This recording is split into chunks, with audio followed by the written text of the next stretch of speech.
Quem não conhece essa dos Novos Baianos? Vou sendo como posso, jogando meu corpo no mundo, passado, presente, participo sendo o mistério do planeta. Foi se jogando no mundo que o meu convidado conheceu os mistérios do planeta e também da Gazeta. Humorista, ator, diretor, documentarista, está com um documentário de True Crime na Netflix. E muito importante, é ele, o ser humano que incorpora Massaranduba e seu Creyson. Bem-vindo, Cláudio Manoel. Muito obrigado, Gisela. Mas citando os Novos Baianos, eu sou um velho baiano. Velho, mas com corpinho em dia. Pô, graças a Deus. Tenho que dizer são seus olhos, são seus olhos.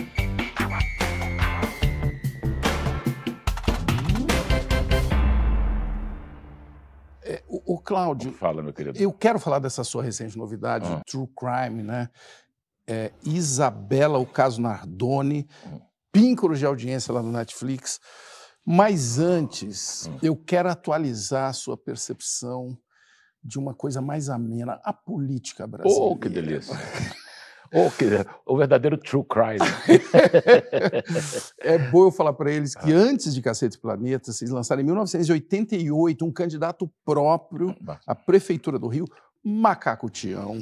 É um caso único, né? E já com uma coisa revolucionária, que o grande mote dele, que era a vantagem do Macaco Tião, que é o candidato que já vinha preso. Vinha preso. Então adiantava todo um processo para a sociedade, um custo desnecessário. Já resolvia. Já vinha em cana. Como é que surgiu essa ideia? Cara, a ideia surgiu assim, usou, na época, estava fazendo umas promoções atraindo empresas para adotar. O Computadores Cobra adotou o Serpentário. Tá. Aí eu estava um dia no Combussunda, aí eu falei, pô, o Macaco Tião, vamos ver quanto é que o Macaco Tião era, o maior figura, o maior personagem do Zou. Ele tinha uma coisa, assim, vários mitos em torno dele, que ele era meio de oposição, ele jogava coisas nos políticos, e era uma coisa de marketing, na verdade, uma ideia nossa. Assim. Só que quando a gente foi lá da diretoria do Zou, o Macaco era caríssimo, né? O Macaco, assim, a gente... O patrocínio do Macaco. Digamos assim, adotar o Macaco, né? Que eu pegava lá, e que botava aí, foi a primeira iniciativa nossa, estava eu e o Bussuda, a gente viu que não tinha como, a gente não ganhava aquilo, nenhum funcionário nosso, ninguém, a gente não tinha esse dinheiro. A gente bateu na porta do Planeta Diário, que a gente era 2 grupos, então a gente adotou, foi a primeira coisa que a gente fez em conjunto. E o Macaco Tião passou a ser o nosso funcionário mais bem pago, porque a gente fazia uma vaquinha, botava lá, e a gente ficou ali, tirava foto, pegou uma divulgação, até que teve uma eleição de não sei quando, que Vila Velha, no Espírito Santo, que teve o voto era escrito, né? E aí teve o voto do Mosquito, que teve acho que foi uma pré-dengue, um negócio desse, uma eleição que tinha sido anulada, fora de época, e aí teve um boom de voto nulo. E aí a gente resolveu lançar que o Macaco era nosso, e já tinha essa satisfação, vamos usar o Macaco Tião, aí vamos lançar ele para prefeito. E foi uma coisa assim que não era pelo voto nulo. Na verdade... Era para o Macaco. Não, o slogan era, se o voto é obrigação, vote Macaco Tião. Era contra o voto obrigatório. Tá. A gente resolveu fazer uma... E, na época, nem chamava isso, viralizou. Foi capa da Veja. Não, foi. E como era o voto escrito, eu me lembro que o primeiro voto apurado nessa eleição foi no Sul, Paraná, Maringá, Londrina, um negócio desse. E abriram o primeiro voto, estava escrito Macaco Tião, que era isso, você tinha esse prazer de escrever. Na prefeitura ele ficou muito bem colocado. Na verdade, como teve um boom de voto nulo, e o voto nulo foi o segundo mais votado, então ficou uma onda que ele tiraria, mas você tem que também pressupor que todo o voto nulo foi para ele, né? Que, obviamente o voto dele não foi contabilizado, era de nulo, mas teve uma participação massiva. Massiva.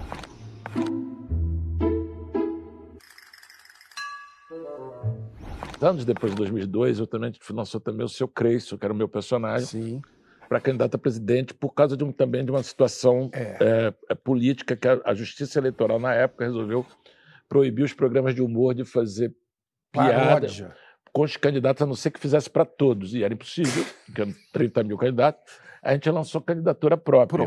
Claro. E a gente já tinha essa experiência do Macaco Tião, que era meio...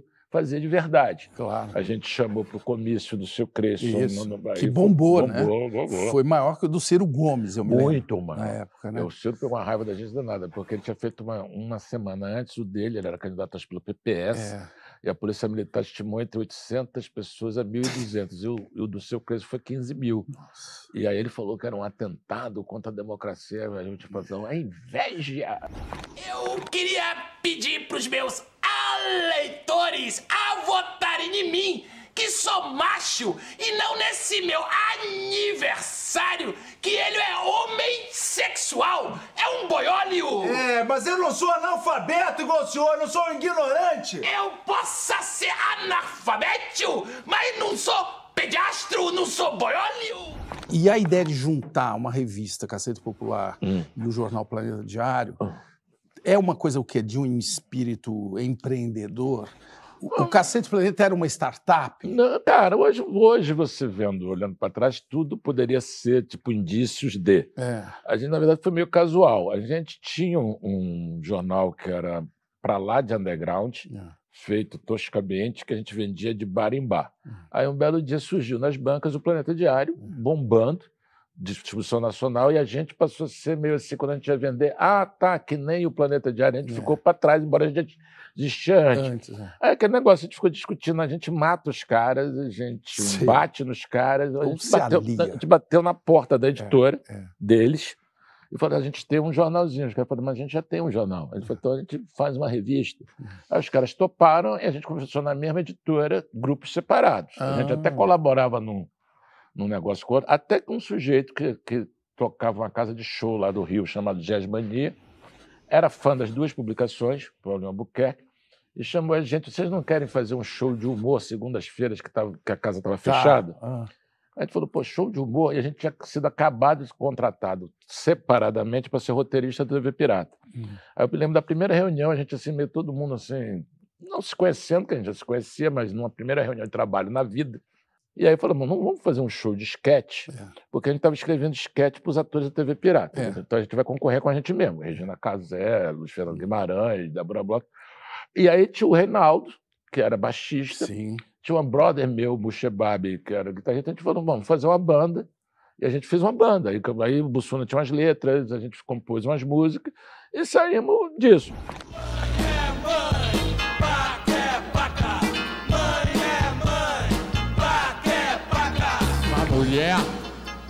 Mulher não. Mulher é tudo vaca. Boni foi também o show e convidou a gente para fazer o camarote do Caceta do Planeta, em 90, foi nosso primeiro trabalho, na frente das câmeras. O Boni viu vocês no show e enxergou uma... e era um negócio assim, que era um negócio que você já fazia, só você. O Varela no Olhar Eletrônico, que era essa coisa do jornalismo misturado com humor. Tem uma coisa muito experimental aí, que eu sinto falta, inclusive, hoje na TV aberta, inclusive. Né? O Núcleo do Guel testando vários formatinhos e tal. O Dores para Maiores, né? Que a gente trabalhou junto. Rola ali antes. O senhor já foi corno? Corno já. Eu não sei. No fundo, todo mundo é corno. Assim como Saci Pererê, a mula sem cabeça e o negão do pastoreio, o Ricardão vem assombrando as noites em que o brasileiro chega mais tarde em casa.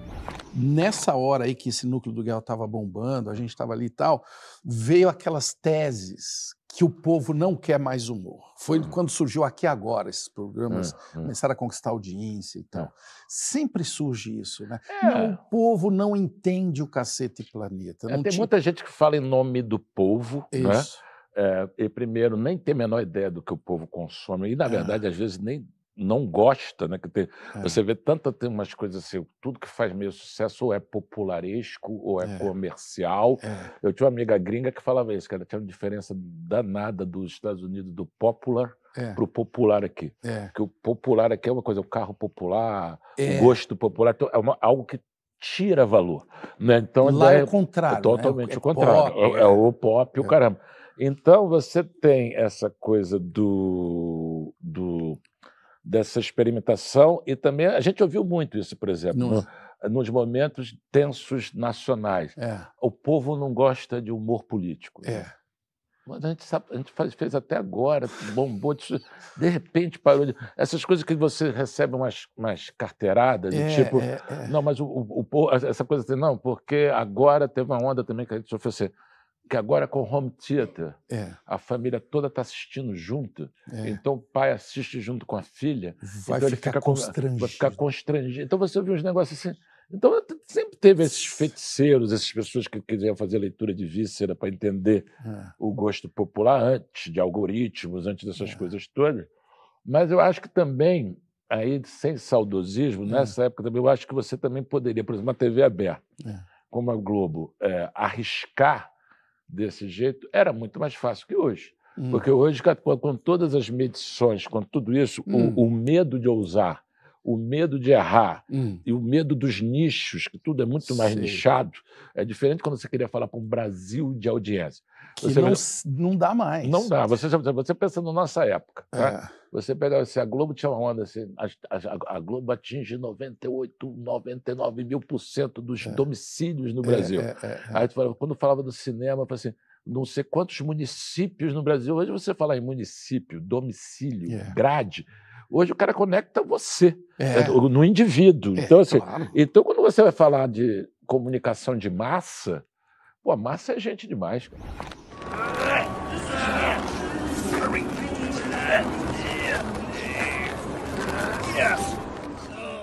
Você teve uma mudança fundamental da nossa época para hoje, que é todo mundo é veículo de comunicação e muita gente é mais veículo de comunicação que veículos de comunicação. Você tem aí meninos aí com mais seguidor que redes de televisão. Transmitindo, inclusive, ao vivo. Todo mundo é emissora. Então, assim, aquela coisa que você está... E você, ao ser emissor, ao ser veículo, você entrou no negócio. Você está disputando audiência, patrocínio, influência. Então, você está disputando isso. Então, você também não sabe mais direito o que é que a pessoa está emitindo por ela ou que ela está emitindo para essa arquibancada hipotética, essa audiência hipotética. Então, isso tudo é muito novo, é muito democrático, é muito revolucionário, as ferramentas... Mas é uma coisa que te anima? Por um lado, sim. Mas, por outro lado, pro lado do humor, por exemplo, eu não sei o que se faz. Porque é diferente. Quando eu chego o Porta, que já tem também 15 anos, né? O Porta, não sei o quê. Ele tem esquetes maravilhosos, mas você imagina assim, um programa do Porta juntando todos esses esquetes, os melhores que sejam, e passa na TV aberta. O barulho é imenso. Um barulho mesmo, que 1% de insatisfação é gente pra caramba. Bota para 10% e mais ainda com vocalização. Porque as pessoas hoje, como elas são canais de comunicação, um camarada que não gosta de uma piada, na nossa época, ele é o correio, né, velho? Ele tinha que escrever uma carta. Porra, não gostei da sua piada, Varela. Você é isso. Pô, o cara tinha que ter uma perseverança do cacete. Hoje não só é imediato, como é robótico, como quando você agrega... Pode cancelar o canal, né? Sua vida. Sua vida. Sua vida. E aquela pilha de comediante que reclama que não pode falar mais nada? Cara, olha só, todo mundo pergunta assim, uma coisa assim, tipo, o Cacete Planeta hoje, vocês não iam poder, não sei o quê. Você está falando... O Cacete Planeta hoje, ou o Cacete Planeta... Porque o Cacete Planeta hoje não teria o menor interesse em fazer piadas de 30 anos atrás. Porque a gente brincava... Qual é a nossa grande fonte? Qual foi o nosso grande segredo do sucesso? A gente só tratava de Jornal Nacional, Fantástico e novela. Da Manchete. Então a gente pegava ali o que estava rolando. Então, o que estava rolando, porque a gente não queria chegar na casa do camarada falando de um troço que ele não tinha a menor ideia do que era. Ele não entendia o que era. Então, aquele negócio. Então a gente pegava esse pautão. Então a gente se alimentava disso. A gente se alimentava da que a gente chamava atualidades. Então a gente ficava assim, já tem atualidade suficiente, então aí agora vamos escrever outra coisa. Então, ao você fazer, do mesmo jeito que a gente, na nossa época lá atrás, a gente não ficava fazendo piada de papagaio, piada de português com mulata, que eram as piadas dos nossos pais. Então, você hoje, entendeu? Assim, eu acho um pouco isso também. É a tua tarefa. Você lida com a tua contemporaneidade. Então, e mais uma coisa também, que parece uma coisa assim, bons tempos aqueles que você podia fazer uma piada racista. Não, primeiro que a piada que você não fazia com essa intenção. Você fazia, por exemplo, eu falo isso, Você acabou de falar, assim, a gente tinha uma coisa experimental ali do Guel. Ninguém ali era conservador, se achava reacionário, todo mundo se achava de vanguarda pra caramba, experimental pra cacete. Você pega as fotos do TV Pirata, que é um programa moderno, de vanguarda, gente bacana, o que tem de blackface, meu querido, é uma enormidade. Aí você vê gente assim, Regina Casé de blackface, não sei o quê, por quê? Porque ela era conservadora? Não, óbvio que não. É porque a discussão não existia. Era outro contexto. Ninguém sabia daquilo. Ninguém imaginava o quanto aquilo hoje... Aí você vai chegar hoje, vai fazer um programa de humor hoje e vai fazer blackface? Óbvio que não, entendeu? Não tem nada a ver com mimimi, tem a ver que o humor ele precisa dessa empatia. Então, porque ele precisa dessa relação, esse feedback. Aí você vai fazer um troço totalmente desagradável, ruim, errado. Errado no sentido de antigo. Você vai vir com a piada velhíssima. Não, nada a ver. Não vai funcionar.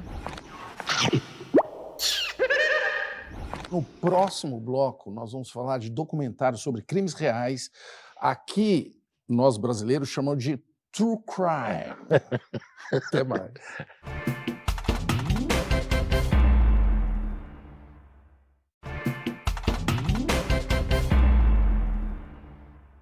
O gênero true crime, de conteúdo sobre crimes reais, tomou conta do Brasil.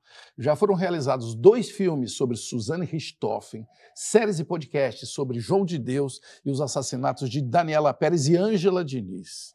O produto mais recente é Isabela, o caso Nardoni, com direção do meu convidado, Cláudio Manuel, e seu parceiro, Micael Langer. O Cláudio, o que você aprendeu aí com esse gênero? Que está na moda aqui no Brasil. Eu acho que tem uma coisa da vida real, né? Que realmente até por várias coisas que a gente falou, a ficção hoje é mais problematizada, né? Você escrever assim, a vida real é a vida real. Então você pode dizer. Então acho que tem esse fascínio pelas pessoas, do ator, que as pessoas param para ver desastre, para ver todas as coisas todas. É uma história muito forte, que tem componentes muito interessantes, que eu acho que por isso que galvanizou tanto na época a opinião pública como hoje, que foi um sucesso que a gente não esperava. Para o público ter a sua opinião. Né? E além do público ter sua opinião, que eu acho que tem algumas discussões ali que são interessantes de você ter, a coisa do presunção da inocência até que se prove o contrário, blá, blá, blá, uma coisa do furor midiático. Mas a gente conseguiu ali na Isabela, que eu acho que é uma grande diferença, principalmente dois personagens muito fortes, a mãe e a avó, principalmente a mãe. Que quando a gente entrei em contato com a Ana Carolina, mãe, óbvio que ela era muito arredia a trazer isso tudo de volta. Ela já reconstruiu a vida, já mãe de novo, e eu falei assim, mas isso que eu achei que era bacana. Isso que eu falei para ela, mas é exatamente isso, essa coisa que você viveu o pior dos pesadelos, o pior das tragédias, e você tinha todas as desculpas para ter acabado ali, para você ter se afundado. Então, só essa reconstrução não é só uma história da superação, é uma reconstrução assim, pedaço por pedaço. Porque ela olhar com distanciamento. Né? E ela é uma pessoa, assim, não é que ela superou, não, ela é uma pessoa que, obviamente, ela lembra, ela chora, ela tem mágoas, mas, ao mesmo tempo, ela é uma pessoa que ri, que brinca com os filhos. Então, eu acho que essa personagem, na verdade, foi uma coisa que veio muito forte no projeto, no filme. Para mim, pessoalmente, eu acho que para qualquer pessoa que for nisso, é uma jornada muito doida. Aquela noite caía um sereno, começamos a ouvir uma discussão no apartamento ao lado. Polícia Militar de Emergência. Pelo amor de Deus, filha, tem ladrão no prédio, jogaram uma criança dela de cima, pelo amor de Deus. Jogaram o amor da sua vida pela janela. Quando eu realmente vi que ela não tinha sobrevivido, a única coisa que eu consegui falar no ouvido dela foi: você pode ir, vai em paz, que eu vou cuidar de tudo que aconteceu aqui. É um negócio muito doido, quando você pega assim, a timeline do troço que condena eles de um jeito assim, quase inequívoco, ou inequívoco pela justiça, que você não consegue colocar nenhum terceiro ali num espaço de tempo tão curto, sem motivação, sem nada, mas que poderia servir para eles também, porque ao mesmo tempo, e eles não têm nenhum indício, as últimas imagens são os caras no supermercado, menina no carrinho, e não sei o quê, no porta-mala tem sorvete, bala, os caras saíram com as crianças, aí você chega assim, algo deu ruim. Na humanidade, o ser humano é assim, que também é outra coisa engraçada, que as pessoas falam assim, não, mas você não humanizou. Eu falei assim, como assim humanizou? Porque a ideia é que as pessoas... Todas as monstruosidades são humanas, gente. Não tem... O ser humano é monstruoso. Essa ideia que você não... Se você pensa que eles são monstros, então é uma forma de te tranquilizar que você... Não, isso é um outro tipo de ser. Não é. Mas o muito doido, que é isso para mim, que é um negócio mais que eu vi pra caramba, tudo. Primeiro que o negócio assim, o local do episódio, né? Ele é ao lado, não é perto, é vizinho da corregedoria da PM. Então tem um prédio da PM do lado. Você já elimina de cara essa ideia de que entrou um cara fortuitamente, por que naquele prédio, por que naquele... Mas, ao mesmo tempo, tu pensa assim, por que um ladrão corta uma tela e arremessa uma criança que chega lá embaixo viva? Ou seja, não tem nem a confusão de eu pensei que estava... Então, assim, na verdade, assim, é tão incriminatório o fato dessa janela cortada e você se livrar de um corpo. Porque quando a criança bate lá embaixo, vem 100 policiais. No mesmo, assim, minutos. A decisão foi na televisão e, assim, parecia final de Copa do Mundo. E enquanto aquela multidão lá fora gritava dentro da sala do plenário, era um silêncio absoluto de tristeza. O seu irmão foi assassinado. Foi. E você foi até lá conversar com o cara. Não, eu me envolvi totalmente. Eu paguei gasolina para camburão da polícia, porque eu consegui quebra de serviço de sigilo telefônico.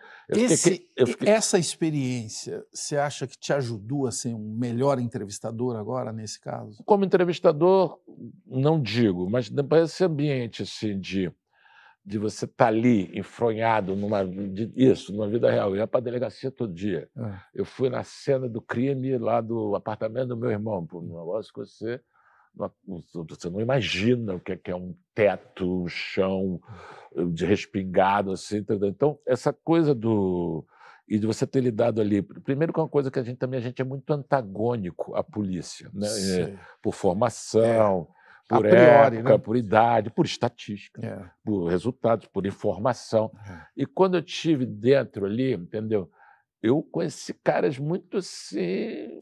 Foi impressionante, entendeu? Os camaradas assim, os caras bons. Muito competentes. Os caras bons, né? Assim. É. Eu tive uma coisa que eu sou todo irritadinho, por exemplo, um episódio na época que meu irmão morreu, os amigos dele resolveram fazer um ato em homenagem a ele, né? E aí foram lá onde ele ia na praia, lá no Porto da Barra, em Salvador, jogaram as flores e chegou uma galera da militância.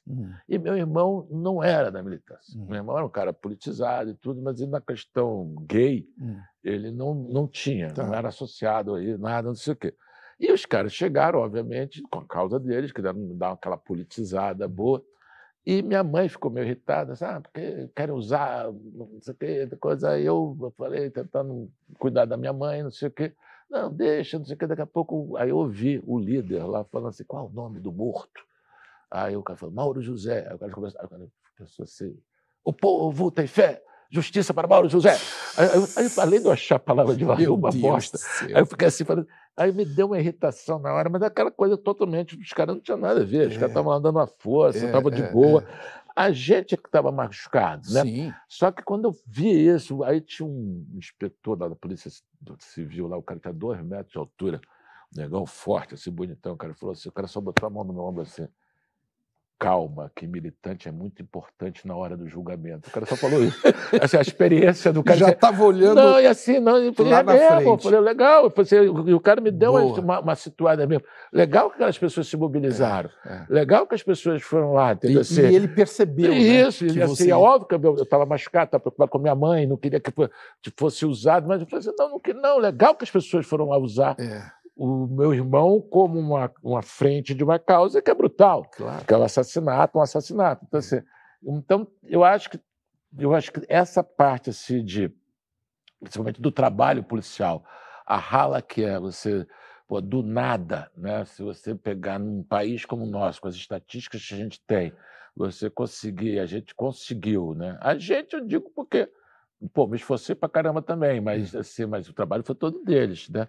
A gente conseguiu pegar o cara por investigação. Tá. Se o cara não levou um tapa, pegou, prendeu, não sei o quê. E aquelas coisas de Brasil, né? Que o cara E você conversou com ele? Conversei com ele. O que você aprendeu Cara, nessa conversa? agora eu não cheguei a combater um papo, né? Eu estava muito magoado. Ele era um cara bem arrogante, tipo, chegou lá meio já dizendo, e não foi o primeiro, e não assim, depois que recuou, depois que viu que estava falando besteira, aí falou que foi só uma briga, né? Eu falei com ele, assim, não, eu só me defendi. Eu falei, brother, foram 21 facadas a 0.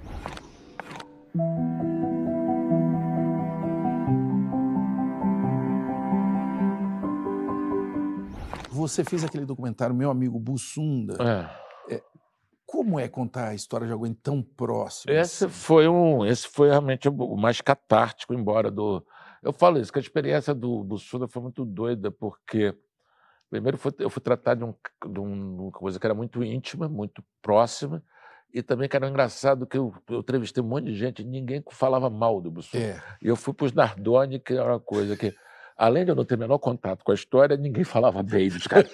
Então foi para o outro mundo. Os dois extremos. No caso do Bussunda, foi uma coisa assim, que o tempo ajudou bastante, foi sem querer, que quando eu propus lá o projeto, aí veio pandemia, aí o troço foi adiado, o cacete, né? Calhou que quando liberou de filmar foi aos 15 anos da morte dele. Pô, eu conheci o Bussunda tinha 9 anos de idade. Então, a gente tinha tido gente de viagem junto, a gente morou junto, ele foi meu padrinho de casamento. Pô, o diabo. Então, a quantidade de foto, vídeo, caramba, de coisas domésticas que eu pude rever, os 15 anos foram fundamentais, porque durante, não digo esses 15 inteiros, mas boa parte desse tempo, era impossível. Você entendeu? precisou Até porque, como o fato da morte dele, assim, eu tive algumas boas, grandes perdas, né? O meu irmão meu irmão morreu 8 meses depois do Bussunda e brutalmente assassinado. Meu pai morreu logo depois também. Mas o negócio do Bussunda foi uma morte, não é próxima. Eu estava ali, eu vi o cara com o desfibrilador, né? O sujeito fritando. Vocês estavam trabalhando, cobrindo a Copa. Ele estava em frente ao meu quarto. Então, quando eu recebi o telefonema que ele teve uma parada cardíaca, eu entrei no quarto dele, avancei a porta, não estava entreaberta. Ele estava deitado no chão e os médicos tentando, né, reanimá-lo. E é um negócio que eu não tinha a menor ideia. Primeiro o barulho daquele psh, do negócio. E frita, né? Então te dá aquele negócio assim.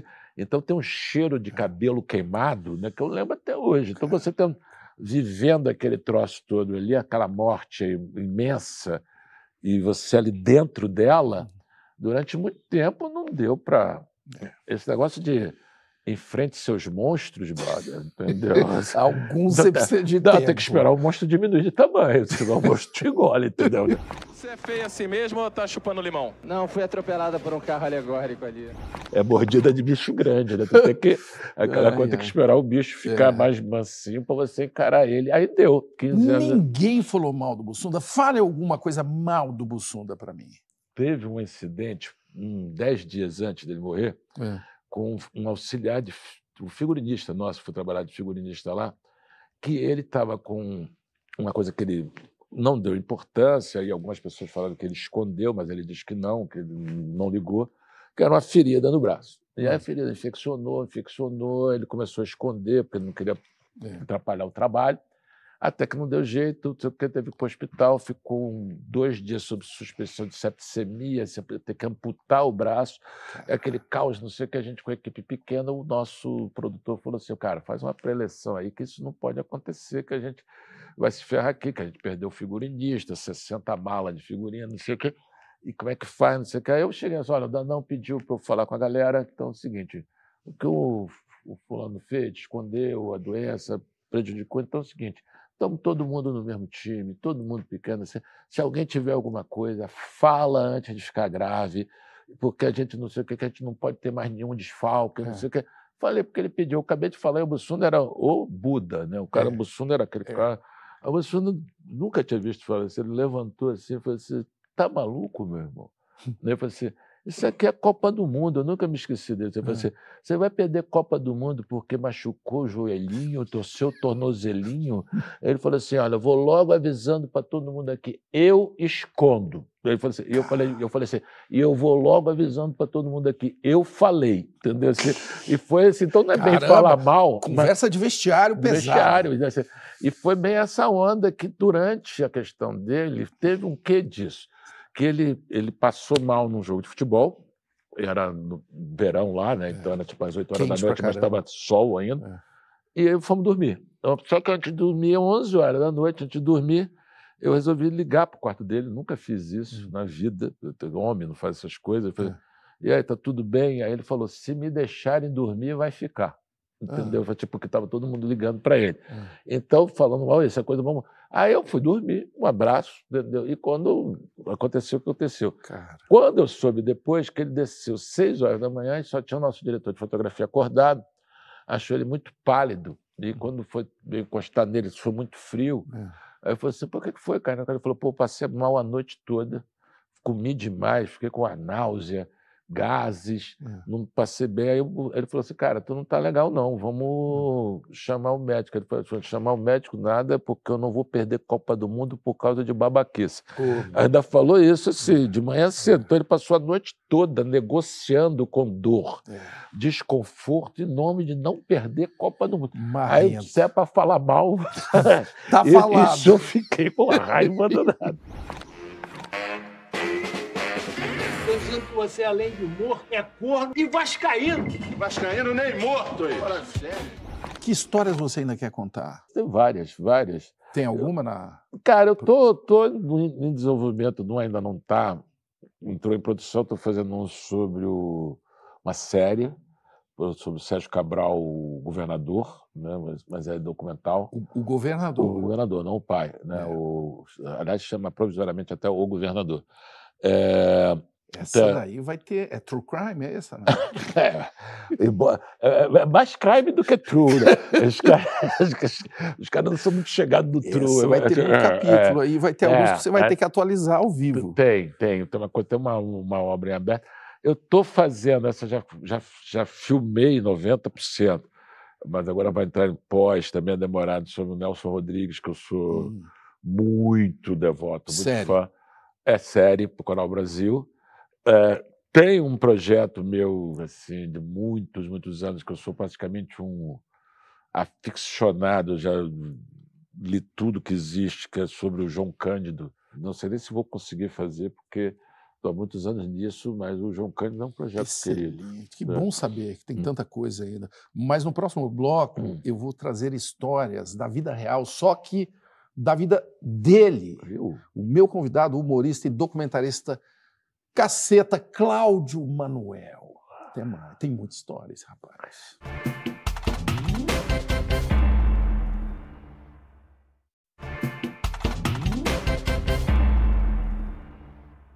A falsa baiana é retratada assim. Baiana que entra no samba e só fica parada, não samba, não dança, não bola nem nada, não sabe deixar a mocidade louca. O meu convidado, o humorista e documentarista Cláudio Manuel, é, na verdade, um falso carioca da gema. Ele nasceu em Salvador no dia de Natal, 25 de dezembro, mas não foi numa manjedoura. Não foi, mas foi? Não, mas eu sou uma espécie de Salvador 2 vezes, né? Você sai no dia do Cabra e na cidade de Salvador. Então, podia ter uma religião própria, se eu quisesse. Mas ainda há tempo.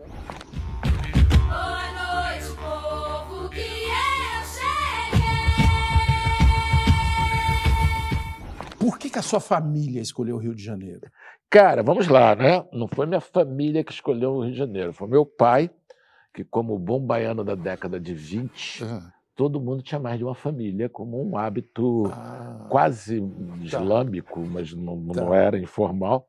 E aí meu pai tinha 2 casas que eu não sabia.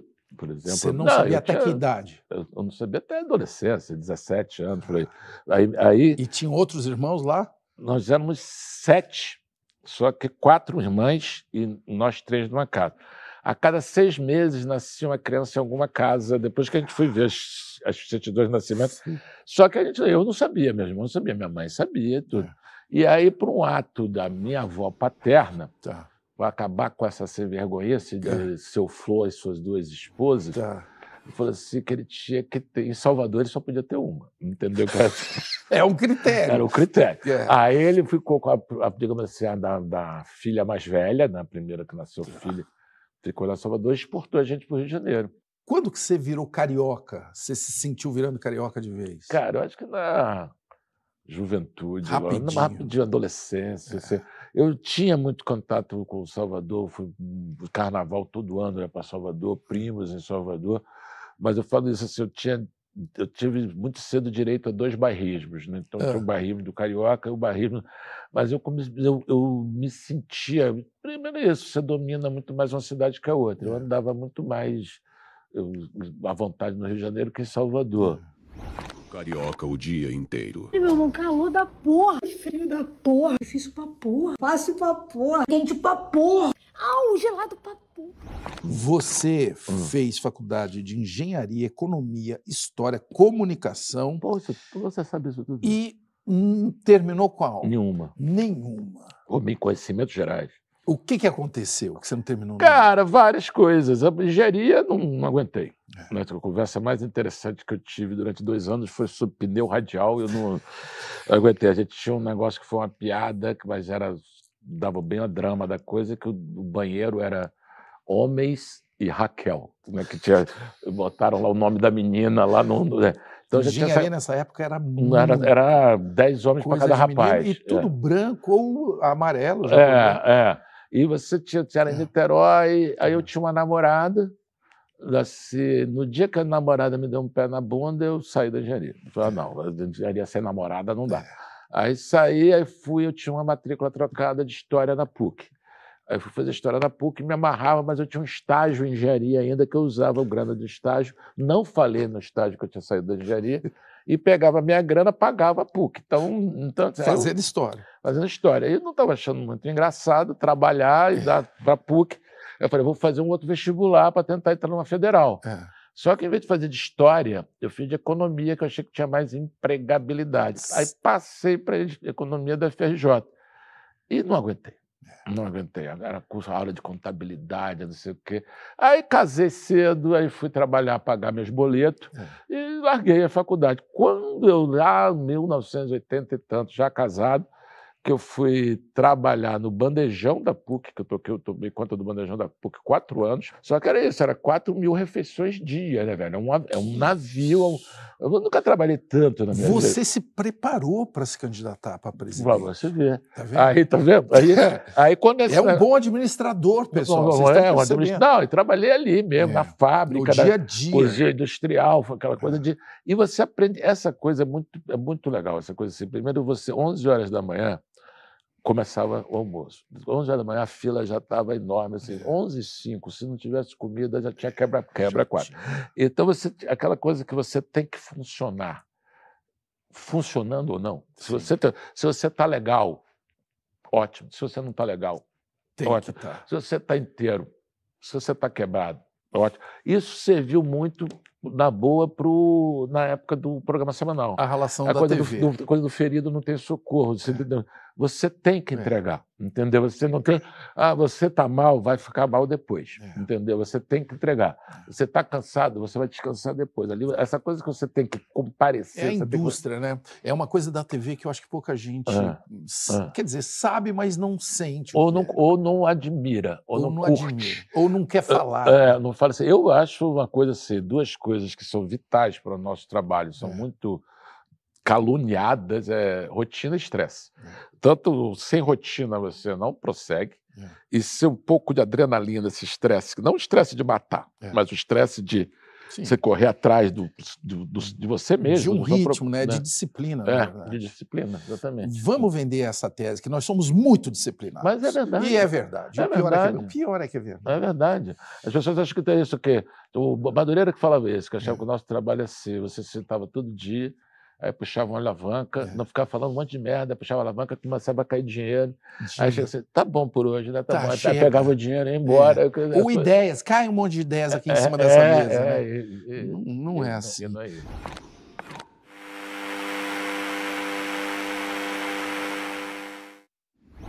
Como que está sendo envelhecer para você? Eu tento não ter essa coisa que eu acho que é o maior risco do que eu acho para o envelhecimento, que é você ter mágoa, essas mágoas, essas pessoas que essa mágoa pet, né, que você fica tratando, cuidando, não deixa morrer, né, vê que ela parece um bonsai, o cara poda a porra todo dia para dar raçãozinha, para não deixar ir embora, para ficar contigo. Por que a gente faz isso? Cara, não sei. Aquela coisa clichê total, que é o veneno que você toma esperando que os outros morram, né? Eu acho que as pessoas têm um quê, às vezes, de não conseguir ultrapassar. E também essas coisas assim, que você tem que entender que tem uma marcha, que você teve a sua caminhada, está indo para outra canto, nada é para sempre, ou para sempre acaba. E que também é essa coisa que você tem ciclos naturais. Leões jovens substituirão leões velhos. E que essa ideia também de você ficar, tipo, meio... bons tempos, aquele... E no meu tempo... Isso é um veneno. Isso é um veneno. Isso é um veneno, entendeu? Assim, tem uma coisa assim que é fogo, entendeu? Eu estava falando um negócio do Bussunda, né? Eu fui ver essas imagens, eu falei assim, caramba, assim, não existe jovem feio. Entendeu? Só jovem sabe quem é o feio. É uma informação que rola entre eles. Você olha, assim, cara, todo mundo é tão bonito. Eu falei assim, cara, o Bussunda era um gatinho, entendeu? O Bussunda era um feio padrão. Aí tu olha o cara com um sorriso, um cabelão, rindo de tudo. Bom, ninguém fica feio. Ninguém fica feio com aquela vitalidade, com aquela precisa inocência. Se esforçar muito, né? Então tem umas coisas da juventude que realmente são bacanas, mas ao mesmo tempo tem muita coisa da juventude que não são bacanas. O quê? Caramba, alguns flertes com a morte, por exemplo. Essa coisa irresponsabilidade de maluquice. Você vê aí, a maior coisa de morte jovem no Brasil é morte abrupta. Você tem tanto da coisa do trânsito, quanto a coisa do porre, quanto a coisa de fazer merda. O que você tem a dizer para esses jovens que estão te vendo? Envelheçam antes que seja tarde demais.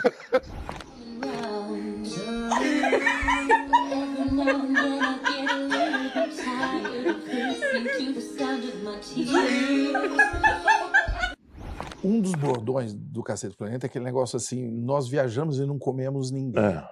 Não era verdade. Praticamente. Praticamente. Fala, velho. Agora você pode. Não é nem isso. Vamos lá.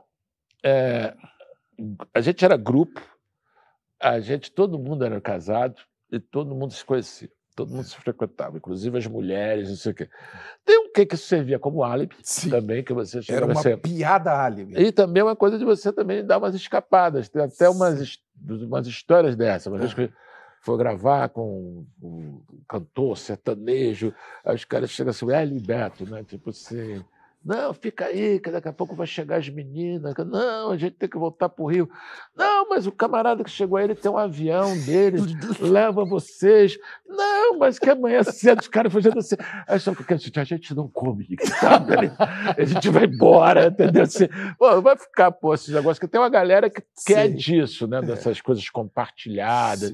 A gente nunca foi esses garanhões, não. E é bom eu falar que você tem quase 30 anos de casado. 30 anos, quase não, tenho 30 anos. 30 anos, com Valéria. Como é que é ser casado com uma economista? Ela tem uma coisa que, para mim, faltava mais antes dela, eu acho que eu adquiri muito através dela, mas ela tem muito mais que eu, que é foco. Entendeu? Ela tem a coisa do pragmatismo, essa coisa de não desperdiçar energia onde não merece, sabe? Se ela não tem a menor... Você pode perder tempo de ficar pé da vida com bobagem. E eu sou totalmente sanguíneo, eu raciocino muito com o fígado. E ela totalmente não visceral. Assim. Tanto que, mesmo no início, a coisa que você fica chato, você fica... ranzinhos, aí a pessoa não compra, sua chatice. Aí você tenta de novo, a pessoa não compra. Aí a terceira vez você para, né? Eu tô sendo bobinho aqui nessa conversa, né? Foi bom surgir você pra reabrir o meu coração, me induzir de novo a paixão e outra vez me fazer sorrir. Me fale de Dona Lininha. Cara, a Dona Lininha, querida, né, que foi, infelizmente, há 2 anos atrás, aos 94, foi esteio, né, que tanto como ela veio sozinha com 3 filhos e nessa exportação, esse arremesso de família que meu pai fez para o Rio, ela segurou todas essas petecas, sempre foi uma pessoa muito afetiva, muito efetiva, assim, tanto que eu cuidei dela ao máximo, porque ela também cuidou da gente ao máximo. Eu dei muito trabalho para minha mãe, né? Então, eu fui infernal. Porque eu era esse cara disso. Eu fui assim, eu tive uma época que eu fui proibido de existir durante 1 mês e meio, que eu fui suspenso do colégio, do playground do prédio e da Aliança Francesa. Nossa, assim, é um triatlo. Eu peguei 40 dias de suspensão do playground do prédio, que eu dei uma paulada na cabeça do síndico, entendeu? Porque só isso? Porque tinha desabado um negócio na quadra de futebol, a gente não podia jogar futebol, então a gente estava batendo uma bolinha do lado, mas só assim, bobeira. E o cara falou, não pode jogar futebol. Eu falei, não estamos jogando futebol. Aí o cara, não, estamos só batendo, não pode, mano. Aí quando chegou assim, o cara pegou a bola. Aí eu falei assim, pô, brother, devolve a bola. Aí, não vou devolver a bola. Aí ele falou assim, ainda vou furar. Aí quando ele falou que ele ia furar, eu peguei um pedaço de pau dele na cabeça, com toda a razão. Que meu pai falou isso para mim, né? Meu pai me deu esse nobre ensinamento. Eu tinha 8 anos de idade. Ele falou assim, você não vai crescer muito. Eu não cresci muito. Você não vai ser grande. Então você pode arrumar confusão e sempre pode ter covardia. Então você aprenda o seguinte, em qualquer lugar que você estiver, sempre vai ter um pedaço de pau, um cano ou uma pedra. Ele falou assim, então, a primeira coisa que eu vejo é um pedaço de cano, sempre tem um pedaço de cano. Aí eu peguei, aí minha mãe minha mãe tinha assim, eu no colégio, né? Às segundas-feiras tinha reunião do Serviço de Orientação Educacional com os pais. Aí já tinha os inspetores, já tua mãe está aí. Minha mãe toda semana era chamada, porque eu tinha feito não sei o quê, eu tinha feito aquilo. E aí tinha aquelas mães novatas, né, que no filho quietinho, que nunca foi, e minha mãe era totalmente aquela mãe de presidiário veterano, né? Que dizia assim, não, isso aqui é bobagem, ela explicava para tudo. Então, Dona Lininha foi o máximo. Que maravilha, máximo. Cara. Eu amava muito.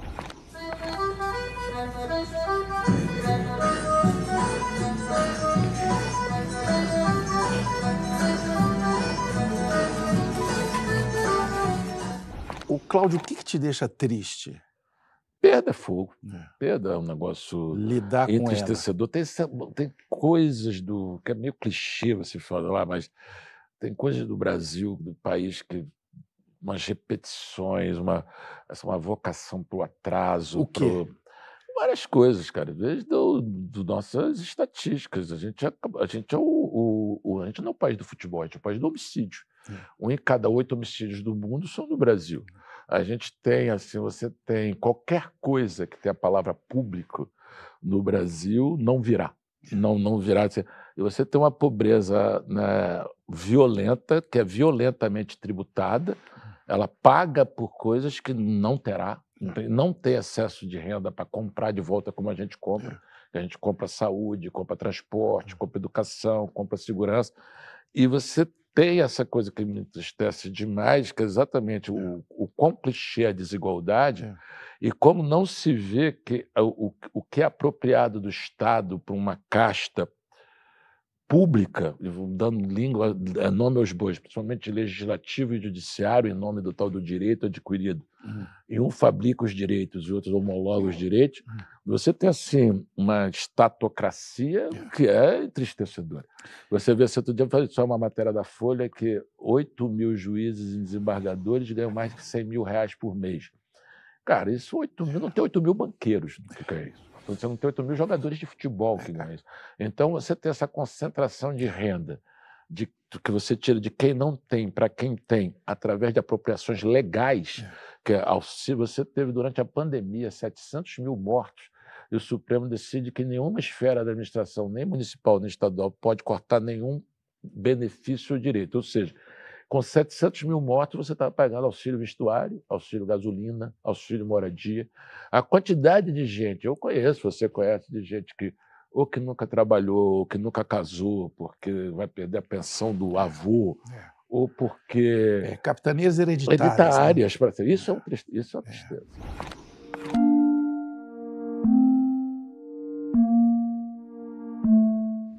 Como que você quer ser lembrado? Cara, o Nelson Rodrigues falava isso. Se você tem uma pretensão da posteridade, é meio besta, né? O negócio de você...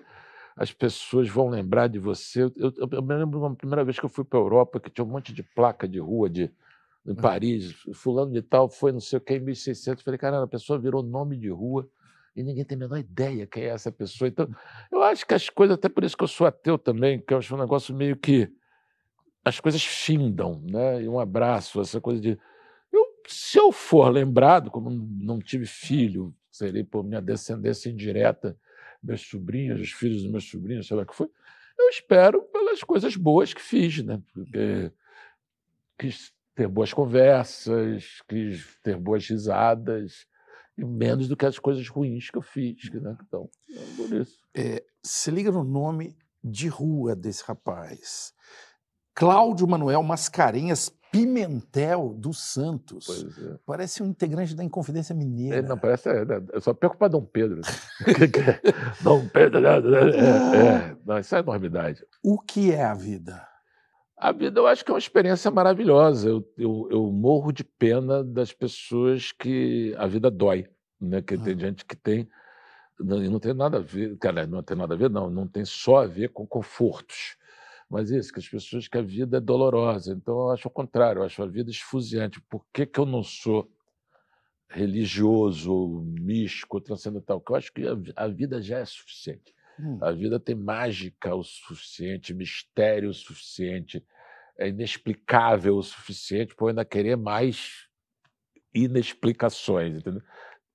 O que houve? Interessante isso. Bonito isso. É sempre assim, não? Que final, hein?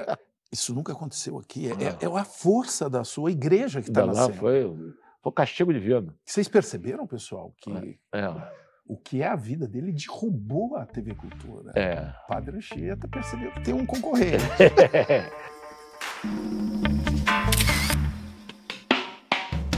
O Biden é candidato. Você pode, cara. Eu sou bem mais novo que o Biden. Então... É uma boa ideia. Fala com seus eleitores aí. Meus queridos eleitores, a hora é essa. Temos que atender uma chamada no partido em 2000, ano que vem, ou quando for. 2004? 2004? 24 ou 26. Né? Então, não sabe se você é governador, prefeito. Vote em Cláudio Manuel e Marcelo Tais, a chapa, porque tanto faz ser um ou outro. Eu sou assessor. Não, só que a gente é parecido. Tá ficando igual. Beijos. Eu a garanto.